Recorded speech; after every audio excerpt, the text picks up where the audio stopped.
إن الحمد لله نحمده ونستعينه ونستغفره ونعوذ بالله من شرور أنفسنا ومن سيئات أعمالنا من يهده الله فلا مضل له ومن يضلل فلا هادي له أشهد أن لا إله إلا الله وحده لا شريك له وأشهد أن محمدا عبده ورسوله أما بعد فلندرم الله عز وجل أتى لغتروي أتي من njohës Ati kërkojmë ndihmë dhe mbështetje për të arritur çdo të mirë të dunjas dhe ahiretit.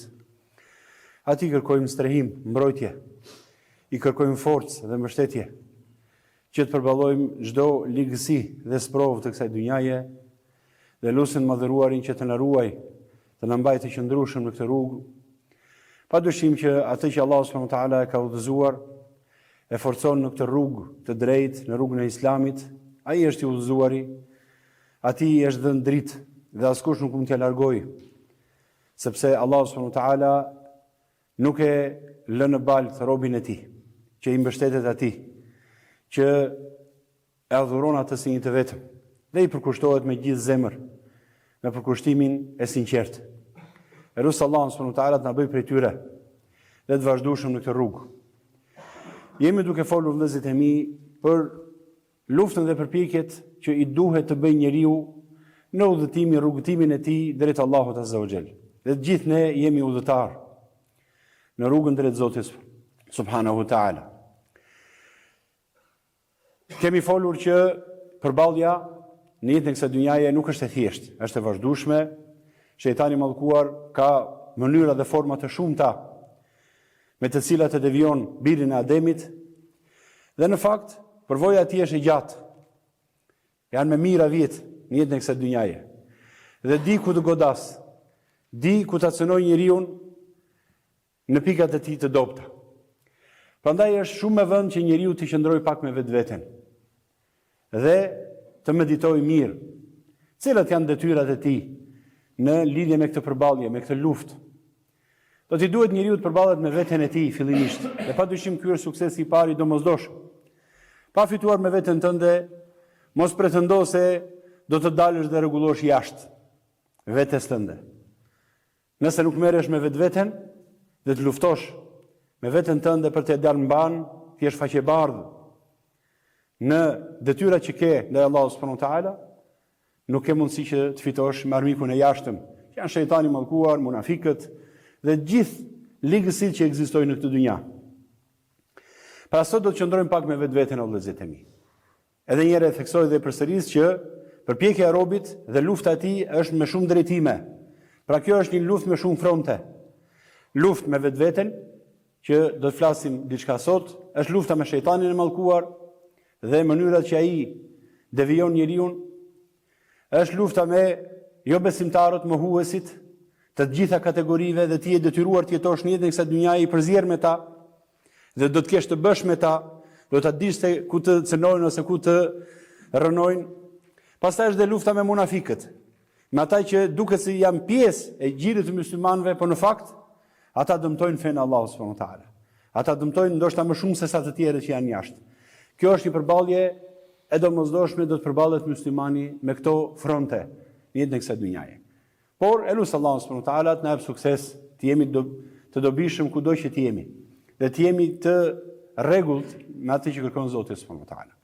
Qëndrojmë pak sot vëllezërit e mi me luftën me vetveten tonë. Pra qëndrimi i sinqert me vetveten do ta thoja. Të ulet njeriu dhe të mendojë çfarë detyrë kam kundrejt vetes time. Lufta me vetveten o vëllezërit e mi zhvillohet në 4 nivele, siç e kanë shpjeguar dietarët. Niveli i parë i luftës me vetveten është për ta nënshtruar atë që të mësoj dhe të njoh udhëzimin e pastër dhe të drejtë të Allahut xhaleshan. Të njoh fenë e vërtet. Pa të cilën askush nuk ka për të shijuar sukses në dunja dhe as në ahiret. Nuk e për të shijuar lumturinë, qetësinë, vetëm nëse njeh udhëzimin e pastër që e ka sjellë Zoti përmes shpalljes. Nëse njeh fenë e vërtet të Allahut xhaleshan, që Zoti e ka sjellë që njeriu të jetoj jetën ashtu si kënaqet Allahu subhanahu wa taala, dhe të jetë në paqe me Zotin e tij. Pra niveli i parë edhe një herë do të njohim udhëzimin. Askush nuk arrin suksesin, lumturinë, as në këtë jetë dhe as në tjetrën padyshim. Nëse njeriu nuk e merr këtë dije, ka për të qenë për të dëshpëruarve në të dyja jetët. Të marrim dije rreth udhëzimit dhe fesë. Kjo është fjalë ose një përmbledhje shumë e madhe. Është e paqartë apo jo? Ka nevojë që të dish çdo thotë të njohësh fen, të njohësh udhëzimin, cilat janë ato lloj njohurie që duhet i di robi se s'bën, janë detyrë personale çdo njeriu, që nëse nuk e merr këtë dije, mos mendoj se është justifikuar tek Allahu xhaleshanu. Duke menduar që nëse nuk di, s'ka se Zoti nuk të ndëshkon nëse nuk di. Jo, ky rregull e përdor shejtani mallkuar, që të lërë në errësirë, të mos dish, të mos mësosh. Vallahi ke detyrë. Nëse Allahu të ka dhënë mend, ka dhënë logjik, je për atyre që janë të mençur dhe të përgjegjshëm për veprat e tyre, ke detyrë që të mësosh udhëzimin dhe fenë e Allahut xhaleshanu. Cilat janë detyrat kryesore që ti mësoj robi? Janë pikërisht ato 3 çështje madhore për të cilat do të pyes Zoti që në momentin që do vdesësh. Edhe do të fut në varr. Momentin që njeriu vdes dhe futet në varr, pyetet për 3 gjëra. Kush është Zoti yt? Kush është ai burr që u dërgua ndër ju, pra profeti sallallahu alaihi wasallam, dhe cila është feja jote? Pra për Islamin. Këto janë 3 çështje të domosdoshme që duhet i di njeriu.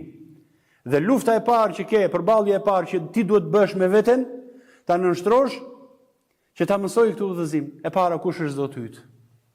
Ta njohësh Allahun subhanahu wa taala. Me të gjitha aspektet. Në aspektin e rububiyes, pra që është Zoti, krijuesi, administruesi dhe rregulluesi i gjithçkaje. Në dorën e tij është gjithçka. Asgjë nuk del jashtë pushtetit dhe sundimit të tij. Asnjë thërmi nuk lëviz në qiell dhe në tokë pa lejen e Allahut subhanahu wa taala. Ta njohësh Zotin që është i vetmi që ka këto atributa, pra ta njësosh Zotin në lidhje me madhështinë e tij si krijues dhe furnizues i krijesave. E dyta, ta njohësh Allahun subhanahu wa taala që është i vetmi që meriton ta duash, ti nënshtrohesh, ta madhërosh atë. Ta duash me gjithë shpirt. Ti e krijes, ka krijuar Allahu, është detyra jote. Ta duash Allahun subhanahu wa taala. Ta adhurosh si një të vetëm. Të mësosh ç'është adhurimi dhe të dish që t'ja përkushtosh Allahut xhaleshanu. Gjithashtu, ta njohësh Allahun si të vetëm në emrat dhe cilësitë e tij, atributet e tij, veprat e tij. Nuk ka të ngjashëm me të, nuk ka të barabartë, nuk ka si shembulli i tij. Ai është i vetëm në madhështinë e tij. Kjo për sa i përket besimit në Allahun. Pa duhet të njohësh Zotin subhanahu wa taala. Dhe padyshim njohja e Zotit dhe gjithë tyre të tjerave njihet nëpërmjet shpalljes, sepse askush nuk mund të flasë me saktësi për Zotin që është diçka e fshehtë, përveç se Allahu subhanahu wa taala dhe profeti sallallahu alaihi wasallam. Para para të njohësh Allahun xhaleshanu. E ke detyrë o vlla im dhe motra ime. Nëse nuk e njeh Zotin, mund të biesh në shirk dhe në kufër. Mund të besosh dhe të japësh krijesave cilësitë të Zotit, që i takojnë vetëm Allahut subhanahu wa taala. Mund të adhurosh dikë nëse nuk njeh çfarë është adhurimi dhe ja përkushton adhurimi dikujt tjetër veç Allahut, ke bërë shirk dhe e përjet në zjarr të xhehenemit. Dhe mos mendo se padituria do të ndihmojë dhe do të justifikojë tek Allahu xhaleshanu. Pra do të njohësh të gjitha këto aspekte. Çfarë është shirku, çfarë është kufri, pra çfarë është idhujtaria, çfarë është mohimi i Zotit, çfarë konsiderohet mohim që të nxjerr nga Islami. Gjitha këto kanë të bëjnë me besimin në Allahun subhanahu wa taala dhe njohjen e Zotit. E dyta është njohja e Muhamedit sallallahu alaihi wasallam. Ta njohësh profetin tënd, atë që dërgoi Zoti si mëshirë për gjithë botrat. Dhe sot në fakt një luftë e madhe po zhvillohet për të hedhur balt mbi profetin e fundit. Shumë nga njerëzit e refuzojnë dhe pikërisht tu vërtitet lufta. Pra që të hedhin balt mbi figurën e profetit sallallahu alaihi wasallam. Ai është profeti i Allahut, Muhamedi sallallahu alaihi wasallam. Ta njohësh cila është prejardhja e tij, ku lindi, cili është historiku i tij, emrin e tij, emrin e paraardhësve të tij. Pra të njohësh diçka rreth historisë së profetit sallallahu alaihi wasallam. Të njohësh diçka rreth mrekullive që i dha Zoti xhaleshanu. Të njohësh historikun e profetit sallallahu alaihi wasallam. Si ka mundësi një musliman të besojë në Allahun ose të besojë në mënyrë të rregullt, ndërkohë që nuk ka informacion dhe s'di asgjë për profetin e tij, ose di shumë pak për profetin e tij që e ndjek dhe sipas rrugës së tij adhuron Allahun subhanahu wa taala. Për ta njohësh profetin sallallahu alaihi wasallam. Ka libra sa të duash. Ke mundësi sot edhe në Shqip janë përkthyer që të njohësh historikun e profetit sallallahu alaihi wasallam. Ta nderosh figurën e tij dhe të mos e ngresh mbi atë që duhet. Cili është detyrimi ynë ndaj profetit sallallahu alaihi wasallam? Mos vallë do ta ngrem mbi nivelin njerëzor, a thua se është hyjni? Jo, as pak. Ai është njeri, si gjithë të tjerët, profet, i dërguar nga Zoti, veçantia e tij se Zoti ka dhënë shpallje, e ka mbështetur me mrekulli, ka dhënë udhëzim të qartë, është besniku, i sinqerti, në gradën më të lartë të moralit, padyshim, por mbetet njeri. Është thjesht kumtues i shpalljes së Allahut xheleshanu. Skalohet kufiri në lidhje me besimin në profetin sallallahu alaihi wasallam. Të gjitha këto duhet i mësoj robi. Është detyrë, luftë. Zere se nuk bën dot pak të luftë, nëse nuk jep zgjidhje kësaj betejë, ti ke humbur në betejën tënde. Ke humbur në jetën që të ka dhënë Allahu subhanahu wa taala, ta jetosh.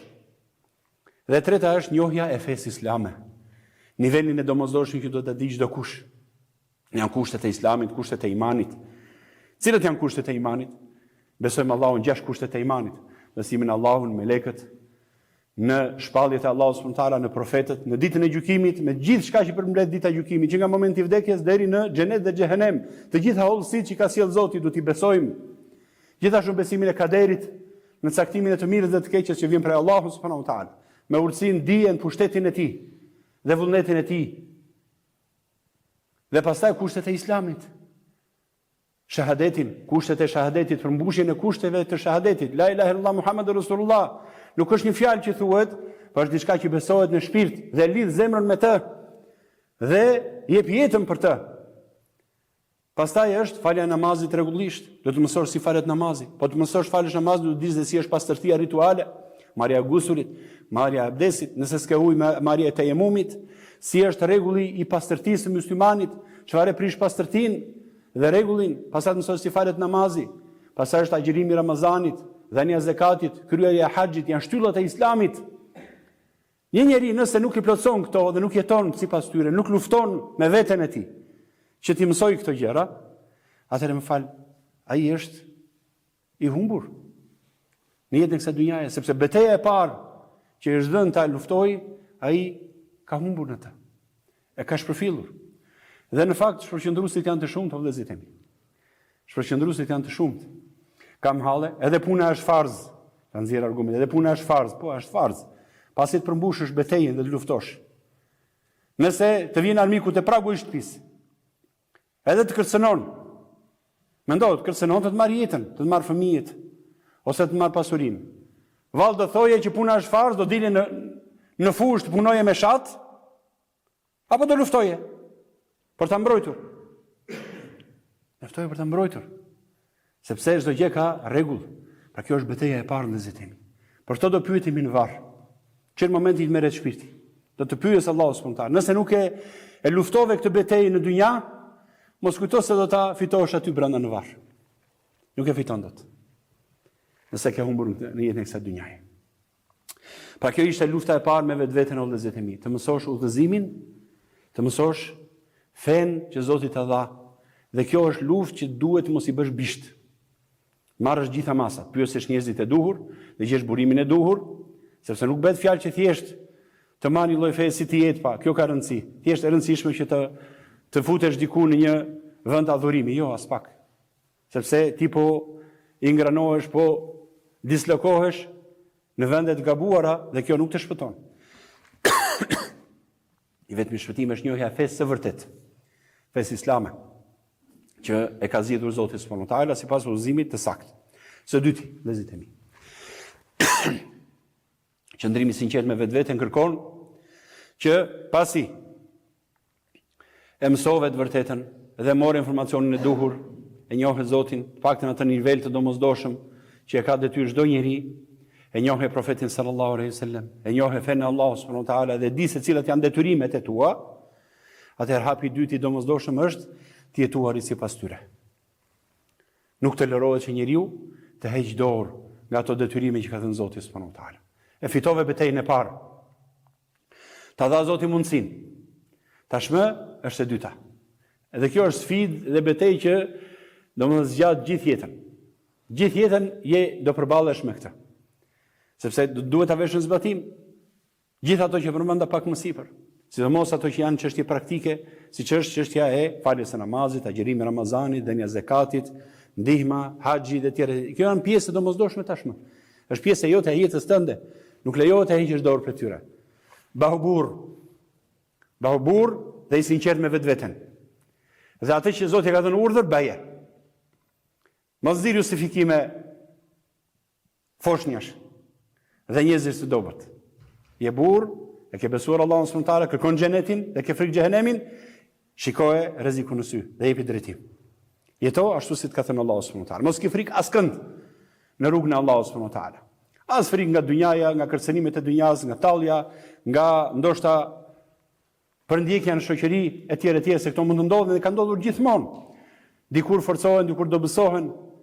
Kështu është betejë në jetën e kësaj dynjaje. Pra betejë për të përballur. Kam frikë që të fal namazin në kohë sepse mund të më pushojnë nga puna.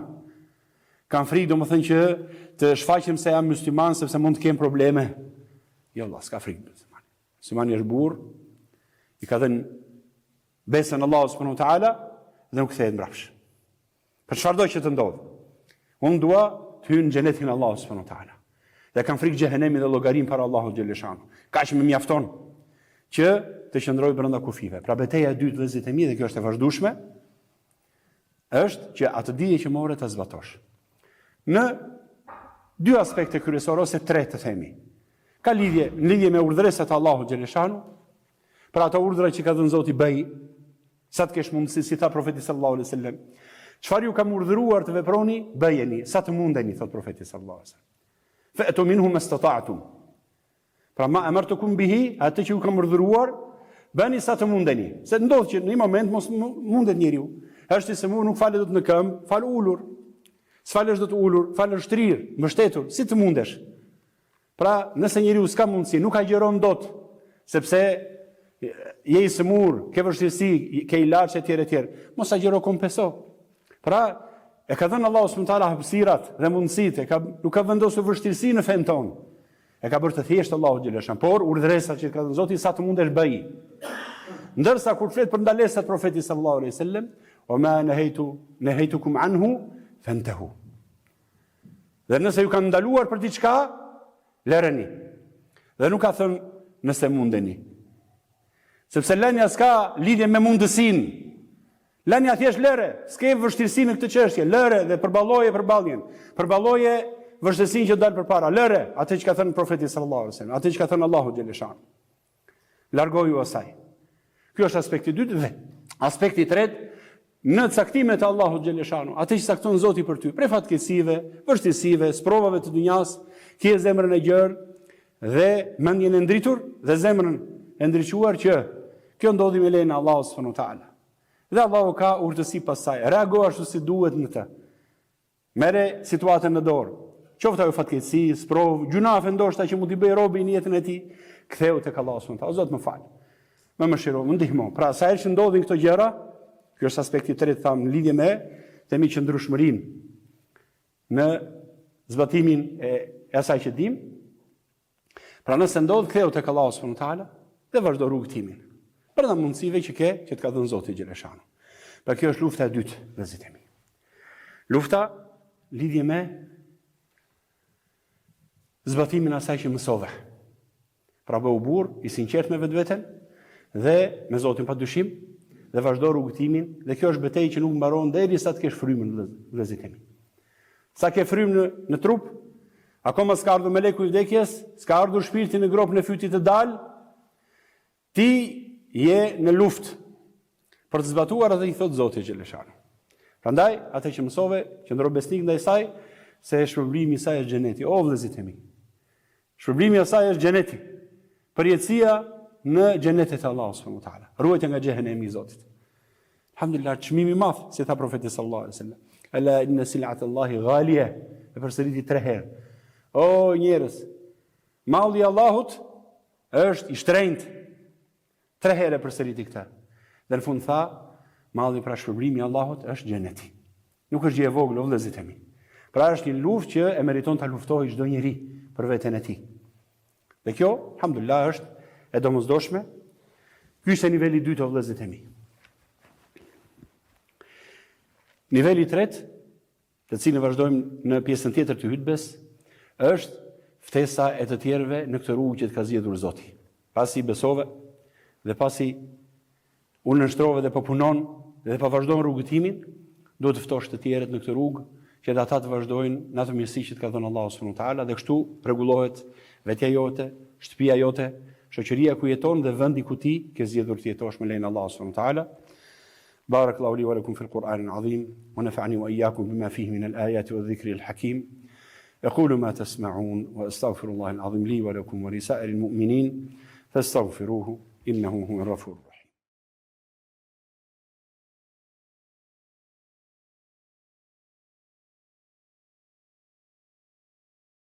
بسم الله الحمد لله والصلاة والسلام على رسول الله أما بعد. Hapi i tretë vëllezërit e mi në qëndrim me vetveten është lufta me të për ta nënshtruar që të ftoj dhe njerëzit e tjerë në shoqërinë në cilën jeton për të jetuar sipas asaj që do Zoti subhanahu wa taala. Nëse nuk e bën këtë, atëherë do të jesh për atyre që e fshehin udhëzimin e Allahut subhanahu wa taala. Dhe Allahu xhaleshanu ka marrë besën e profetëve dhe po ashtu edhe të ndjekësve të profetëve që ta shfaqin haptazi atë të cilin ka sjellë Zoti xhaleshanu. Pas Muhamedit sallallahu alaihi wasallam, pesha e ftesës së njerëzve në rrugën e Allahut subhanahu wa taala rëndon mbi supet e ummetit të Muhamedit sallallahu alaihi wasallam. Ummeti i Muhamedit sallallahu alaihi wasallam është ummeti më i mirë që është nxjerrë për të mirën e njerëzimit. Urdhëron për të mirë, ndalon nga e keqja dhe beson në Allahun subhanahu wa taala. Ata e njerëzit që e njohin të vërtetën, e zbatojnë në veten e tyre dhe e dinë në çfarë i ftojnë të tjerët. E dinë shumë mirë në çfarë i ftojnë të tjerët. Nuk ftojnë në kocësira, gjëra të paqarta, interesa dynjaje. Ajo që i ftojnë njerëzit janë pikërisht ato që i përmendën. Pra, përmirësimi i marrëdhënieve që ke me Zotin, përmbushja e qëllimit pse të ka krijuar Allahu xhaleshan. Ta adhurosh Zotin subhanahu wa taala. Ummeti i Muhamedit sallallahu alaihi wasallam i fton njerëzit dhe është aktiv në ftesën e njerëzve në fenë e Allahut subhanahu wa taala. I fton ata të adhurojnë Zotin si një të vetëm dhe të largohen shirkut dhe idhujtarisë. Pra, muslimanët dhe muslimanet kanë peshë që t'i ftojnë njerëzit dhe të mos e fshehin udhëzimin që ka dhënë Zoti xhaleshanu. Brenda mundësive të tyre. Duke filluar me ata që kanë afër, që kanë në veten e tyre. Pra, prindi, nëna dhe babai ftojnë dhe rregullojnë fëmijët e tyre. Ju mësojnë hajrin, ju mësojnë diturinë që në moshë të vogël, ju mësojnë si të adhurojnë Zotin subhanahu wa taala, si të jenë të drejtë, të pastër, si të fitojnë xhenetin e Allahut xhaleshanu. Ua mësojnë rrugën e drejtë dhe pastaj kur rritet fëmia e ka veten e tij në dorë dhe ai do të zgjedh, por ama e bën detyrën. Po ashtu njerëzit që ka afër rreth rrotull, vëllezër, motra, xhaxhallar, dajo, hallo, teze, njerëz që i ke afër, përpiqu që t'u flasësh dhe t'i ftohesh në fenë Allahut subhanahu wa taala. Sepse vëllezërit e mi, çështja është shumë e rrezikshme. Do mbyllet jeta e çdo njeriu në faqen e dheut. Të gjithë do kalojnë në krahun tjetër. Por në momentin që kalojnë në krahun tjetër nuk kthehen dot më pas. Dhe nëse kalojnë andaj dhe nuk kanë njohur Allahun subhanahu wa taala, dhe ti nuk i ke folur, ka humbur dhe je ndarë prej tij. Madje ditën e gjykimit do të ka për gryke, si i thonë. Pse nuk më ke folur dhe nuk më ke treguar. Prandaj betejë tjetër shumë e fortë është kjo, vëllezërit e mi, që t'i ftojmë njerëzit në fenë Allahut subhanahu wa taala. Të ftojmë në atë që është e drejtë dhe e mirë. Dhe kjo nuk është ndonjë gjë, domethënë e jashtëzakonshme dhe e vështirë. Njeriu të tregojë me veprën e tij, me bamirësitë e tij, me mënyrën se si jeton jetën e tij, se si ai domethënë ndihmon, se si adhuron Allahun subhanahu wa taala, si ndërton familjen, si edukon fëmijët e tij, si vepron me të tjerë dhe jeton me ta, përpiqet të rregullojë aty ku mundet me fjalë të mirë dhe me udhëzim të hajrit. Normalisht që kjo përpjekje nuk mbetet pa kundërshtar dhe pa luftë. Madje kjo është pjesa në të cilën fillon vrazhdësia e përballjes me armikun. Për sa kohë që punon me veten, punon shejtani i mallkuar me ty. Bën vezvese, të largon, fut dëshira, epshe, shpërqendrimi nga feja e Allahut. Në momentin që fillon të flasësh të tjerëve, të ftosh të tjerët në rrugën e Allahut, këtu fillon agresiviteti. Në momentin që fillon të ftosh, atëherë fillon ashpërsia. e përballjes. Prandaj dhe pika e radhës, pra e katërta, aspekti i katërt që i duhet përballet njeriu me vetveten, të bëj durim o vëllezërit e mi në gjithë të që folëm. Njeriu nuk është se kalon një fazë dhe i lan duar dhe mbyll me të. Ti do kërkosh diturinë gjithë jetën tënde. Pra kërkimi i diturisë, i udhëzimit, i fesë Allahu subhanahu taala do vazhdoj gjithë jetën, se do kesh nevojë të dish dhe të përkujtosh vazhdimisht. Po kështu dhe puna është përpjekja vazhdueshme e jotja. Edhe ftesa e njerëzve në rrugën e Allahut do të vazhdojë gjithë jetën. Ajo që kërkohet gjatë gjithë kësaj është durimi. Durimi në përballjen me njerëzit, ndoshta do të fyejnë, do të ofendojnë, do të përçmojnë, dhe mbas edhe mund të t'japin dhe mundime të tjera dhe më të forta se kaq. Por kjo është rruga e profetëve. Kështu është rruga e profetëve. Po të mendosh, në fakt subhanallahu në Kur'an ka ajete të shumta që flasin për burrërinë. Fjala ar-rajul. Po ta shikosh në Kur'an, vetëm hyr në Kur'an dhe kërko fjalën rajul, burr. Një burr doli nga fundi i qytetit. Po shikosh disa raste kur është përmendur fjala burr, është përmendur në disa kontekste, të cilat tregojnë që vërtet ti je burr në qëndrimin që mban. Ndër ato, wa jaa rajulun min aqsa al-Madina, erdhi një burr nga fundi i qytetit. Çfarë synonte ky burri? Ky burri erdhi në një fshat në cilin ishte dërguar një profet. Me që e refuzuan, dërgoi Zoti dhe 2 profetë të tjerë që ta përforconte mesazhin në atë popull. Dhe megjithatë u dërguan 3 profetë në këtë popull dhe ishin ende në mesin e popullit të tyre. Çfarë do të bënte ky burr më shumë se sa këta profetë? Po ja që ky burr doli nga fundi i qytetit. Dhe shkoi dhe i tha: "O populli im, ndiqini profetët e Allahut. Ndiqini ata që nuk kërkojnë shpërblim tek ju, po kërkojnë shpërblimin tek Allahu. Ata kërkojnë udhëzim në rrugën e drejtë, jeni të lumtur në dynjë dhe në ahiret. Ndiqini ata dhe pasoni rrugën e tyre." Ja, ky është burri që kërkohet.